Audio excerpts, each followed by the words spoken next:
Everybody is calm. Cole's fixing a few new pipes. Jamal is experimenting with hybrid plants. Zaylee's cooking up a delightful meal for the team, and Camilla is studying galactic rocks. Out of the blue, they receive a notification on their radios.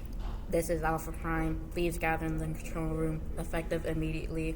One by one, they all gather in the control room filled with all kinds of consoles. Jamal arrives last. The lights are dimmed, and their boss is shown on a wide screen. Hello, Team Delta. We have a new mission that requires you to break into Area 52 on Mars. We need you to investigate as we had lost contact a few weeks ago. Mission name 8P2567. We're trusting you to handle this well. Agent 27 out. After the message ends, they set course for Mars. A few hours later, they land on Mars. They all head out with protective gear that can stand Mars's cold temperatures. They walk towards the entrance and go inside Area 52. In the base, they find it deserted. Computers are powered off, walls have fallen apart, but not rusted thanks to the lack of oxygen. Fake plants covered in coppery dust, and it looks like nobody has been there for years. They search for anything that could be of use and find and enter the comms room. They find an audio log and play it. There they discover that they have only found Martian remains, so they abandon the facility due to the low success rate. As they leave defeated, Cole spots a promising safe in the corner of his eye. Without second thought, Cole steals the safe with ease, despite it being like carrying a full water jug. The crew left the abandoned facility and returned to the ship. After their return, Cole summoned everyone to his quarters. With dim lights, Cole revealed a safe. EP said not to take anything they didn't ask for. Nobody asked you, Zaylee. Besides, there might be something valuable inside. You're thinking about that now? You could be suspended from the program. Cole shrugs, and Zaylee folds her two pair of arms in annoyance. Cole grabs a flashlight and works it open with his safe opening skills. Inside, they find a crystal reflecting the flashlight beam, making the dull room shimmer with colors. Zaylee reaches for it with her grubby and Grythilian hands, but Camilla slaps them. This is no normal crystal. She slams the safe door shut and grabs it. It's an awkward shape, so she takes a while to find a good grip. She carries it to her studying room and goes into a special blocked-off area. The other three rush in, but she locks the door. Oh, come on, let us see it. Absolutely not. I know how clumsy you three are. Even Zaylee with 4 arms will drop it. At least tell us what it is. Camilla ignores him. All they can do is watch from the viewing glass. While studying the crystal in the room, Camilla's thick gloves lose grip and the crystal starts descending to the ground. She rushes to catch it, but the crystal falls as it shatters into 3 pieces and sends out a shockwave. The lab ship starts to descend and crashes into Mars, leaving a massive crater on the surface. When everyone recovers from the impact, they check the ship. It's in okay condition, but it's freezing due to the piercing cold air of Mars. Zaylee attempts to adjust the thermostat, but has no effect. Guess the power's down. No duh, Sherlock. We just fell like 100 feet. Thank heavens for Mars' lower gravity. It's not just the lower gravity. I installed a sensor to make it fall slower. But the power is down. As it was obvious, Cole heads to the control room and heads towards one in the top right corner and lifts a cover to battery holder. Ever heard of batteries? Now understanding, they all gear up and head outside to investigate the damage on the hull. Wires sticking out of the metal that covered the ship. They all worry, so Cole gets to work patching up places with spare metal. Zaylee looks down to her watch. The Mesozoic era? We're billion years in the past! The team looks down to their watches as well and agrees. In the commotion, Jamal catches a glimpse of a figure whip past his view. He looks over and gasps. Hey guys, what's that? They all turn to see what he saw. As they start walking toward it, they start to see buildings. That's new. The crew head towards the buildings and are greeted by the sight of a strange alien-like figure. The four are dumbfounded on what the creature just said. After a few moments, Zaylee returns with the translator, a bit ruffled up from the fall. Hello, aliens. Welcome to Mars. They ignore the alien and move on. Cole, Camilla, Zaylee, and Jamal look around the newly appeared city. They see Martians with fur, spikes, ooze, and things they cannot process. They squint their eyes to see, but they can hardly see anything beyond a few yards. Mars's coppery dust shortens their view. This place is strange. They search the area until they spot something glowing from a glass door. They all look up in Eugen to see what the strange place is. It's a language that only Zaylee can read, for she is Grythilian. Her eyebrows raise and she smiles. I used to come to this place all the time on Girthel. They all walk cautiously to find what the glowing light was. The orangish glow light is from a light on a cashier table. It's the crystal. We found it. She walks to grab it, but she is stopped by the cashier as he shoots out his 3-fingered hand. That is not for sale. But it's ours. We needed to get back home. Then you should have asked the manager. Then go get him. What are you guys doing? What they assume to be the manager walks in with an annoyed look on his face. What do you want? We need the crystal, now. Okay, here's the deal. If you could beat me, the greatest chef in the world, in a cook-off, I'll give you the crystal. Zaylee scoffs and crosses her 2 pairs of arms. She looks the manager dead in his eyes. Nothing in this ever-growing universe can beat my cooking. I was selected from NASA and 6 other space programs to cook for their teams.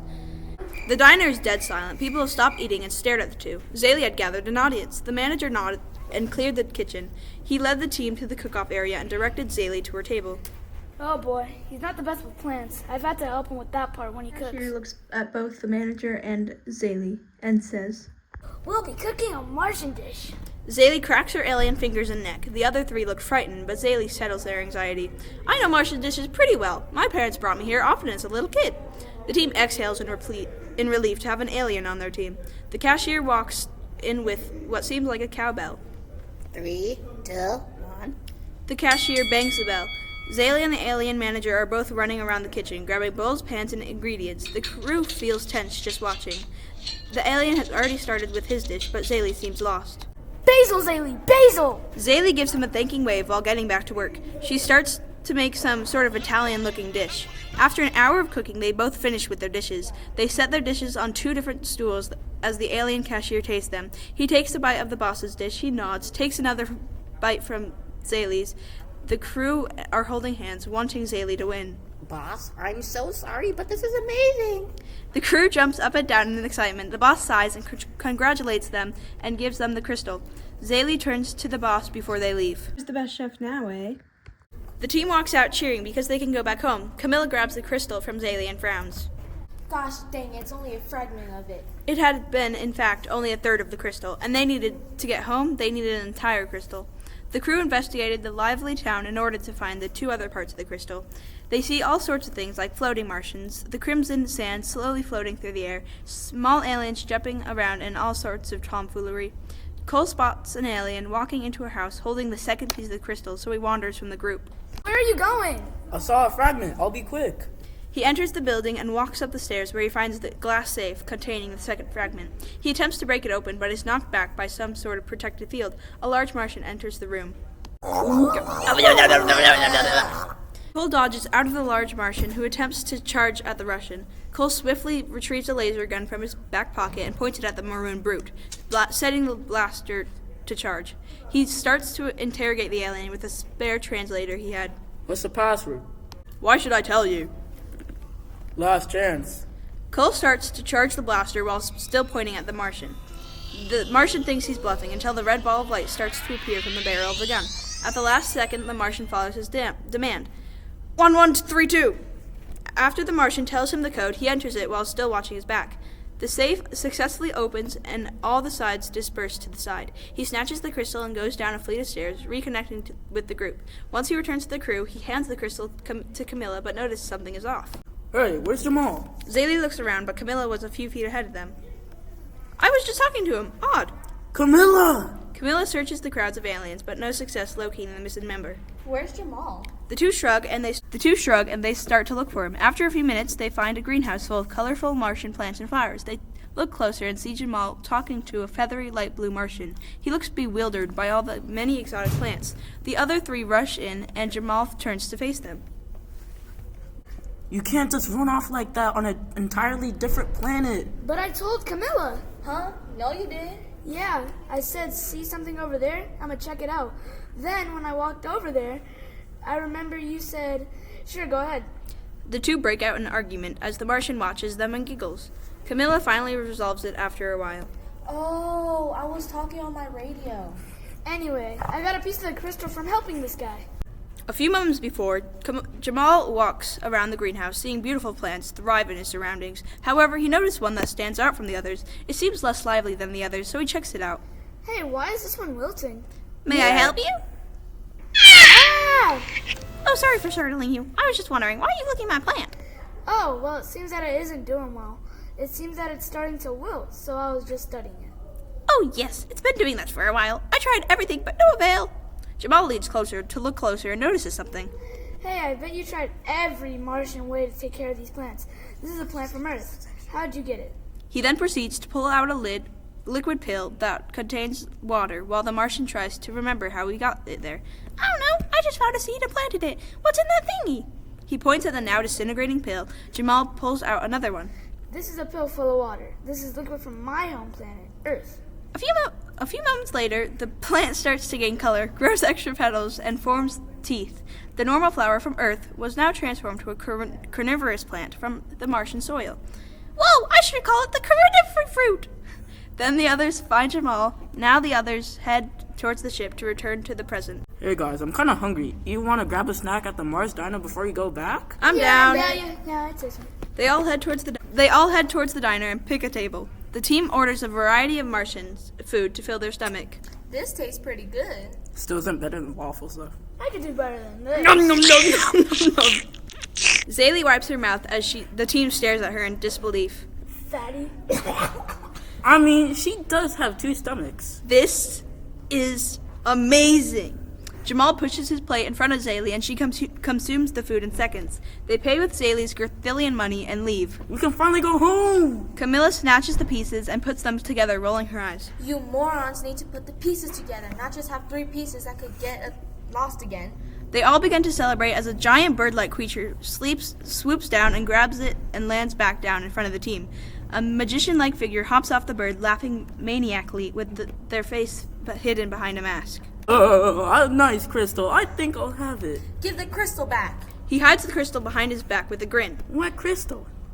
Zaylee, who was sneaking around the bird thing, while the others distracted the Martian, leaped onto him, but the bird took a swift step to the side, causing her to fall face first into the Martian dirt. The Martian pauses to look at her and laughs.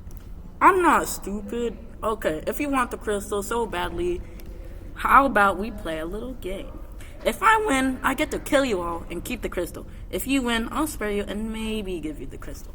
Camilla agrees despite the many warnings from the crew, and the Martian summons 2 copies of the crystal. He then mixes them behind his back and pulls them out. Guess the real one. Camilla looks closely and notices that 2 are smoother than the rest. The real crystal is a powerful version of tangerine quartz on the left. The other 2 are just aragonite covered in some Mars dust. She smirks at the strained Martian. The Martian looks shocked but sighs in defeat. Shouldn't play rock tricks on a geologist. Fine, you win. He hands back the crystal and the crew heads back to the ship. Cole patches up the damage and they head in. So, how do we use this to get back?